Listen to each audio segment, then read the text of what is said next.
அப்ப காற்றிடை, புவியியல், பிறப்பியல் அனைத்து உயிர்களும் மண்ணில் உள்ள அனைத்து உயிர்களும் பிறப்பதற்கு, தோன்றுவதற்கு காற்று முகமையானதாக இருக்கிறது. அப்ப காற்று இல்லன்னா பிறப்பு இல்லங்கன்னு தான் அவர் சொல்ல வர்றார். காற்றிடை புவியியல், கருதுரு திரவியல். கரு தோன்றுவதற்கான ஒரு உயிரணு இருக்குல்ல, அந்த உயிரணும் காற்றால தான் இயங்குது.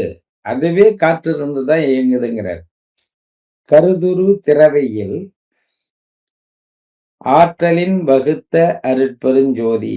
அது இங்க எப்படின்னா, ஆ ஒரு ஆண்பாலினமும், பெண்பாலினமும் சேர்க்கையின் போது கரு தோன்றுவதற்கு இந்த கா